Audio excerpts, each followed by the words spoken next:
Welcome back to KP's Kingdom, Cooking with KP. Merry Christmas from KP's Kingdom to you all. This is a Christmas recipe, and it's my first Christmas without my mother. But she used to make this every Christmas, and I thought I would share this recipe with you. It means a lot to me, and I hope you enjoy it. Alright, first thing we need is a little bit of gelatin powder into a jug, and then I've got a packet of strawberry jelly crystals. Now just follow the instructions on the back of the packet as to how much hot water you need and how much cold water you need. It all depends on what brand of jelly you buy as to how much of the liquid and what quantities are required.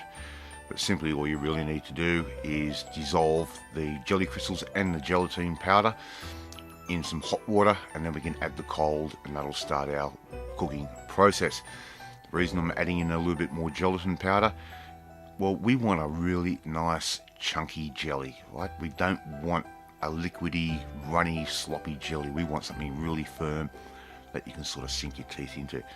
So I'm just going to pour that off into a bowl like that, and I can set that aside and start my next jelly, which is going to be an orange.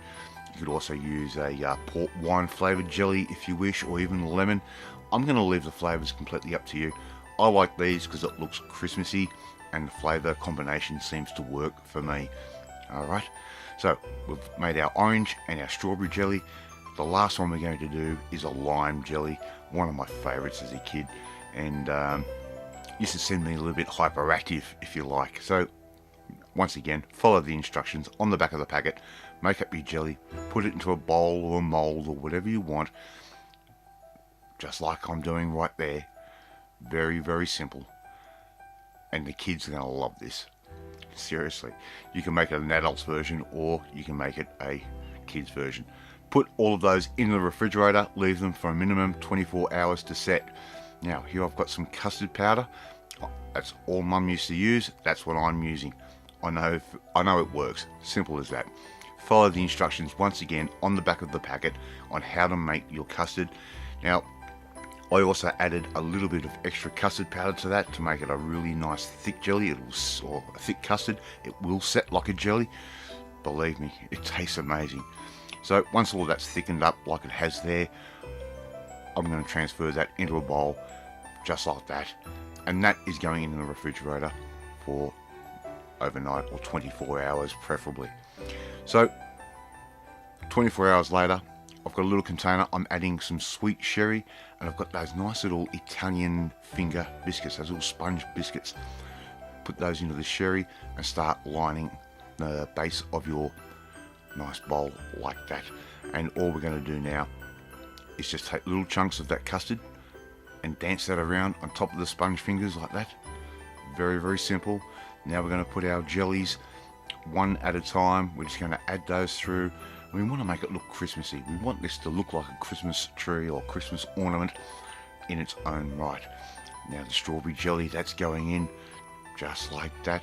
And you can see I'm not really taking any particular attention into cutting them into squares or anything like that. I'm just putting nice chunks of the jelly in.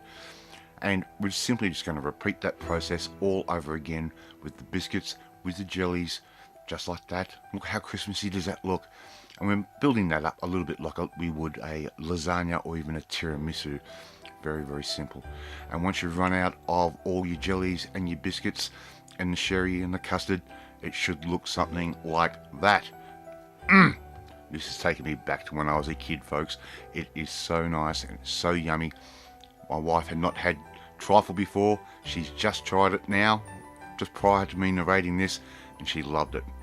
Here I've got some cream, add a little bit of caster sugar in. How much cream, how much sugar, I'll leave it up to you. How sweet do you want it? How much cream do you want? I can't answer that question for you. Add a little bit of vanilla essence, get your hand mixer out and whip that cream up until it thickens up just nicely. Be very, very careful not to overdo it, otherwise it will turn to butter. So once we start getting a little bit of a thickness to it, we can pretty much stop just like that. And that cream will still be cold. Let's serve up, hey? Right, so we get a nice little bowl. We're going to take out some of the trifle like that and put that into a bowl. And if you want to make this a kid-friendly version, just leave out the sherry. You could use a little bit of espresso coffee if you like, if you want that sort of flavour to it. You could even dunk those biscuits in a little bit of cold tea. Finish it off with a dollop of cream on top like that. And there you go. There's my mum's Christmas trifle, cooked by KP on KP's Kingdom. I'd like to see you try and make this one at home, folks. If not this Christmas, maybe next Christmas. Thank you so much for watching this video. I really do appreciate it. If you like this video, hit that like button. It gives me confidence. It should make you feel warm and fuzzy too. Don't forget to hit that notifications bell. You should be notified, depending on what YouTube thinks today, of whether a new video goes up or not. But more importantly, if you want to learn how I make some of my family traditional recipes and other recipes, of course, well, you need to come and join the family. My family. Hit that subscribe button and you'll never miss another one of my videos again. I'm going to go eat my mum's trifle and I will catch you next time. Bye!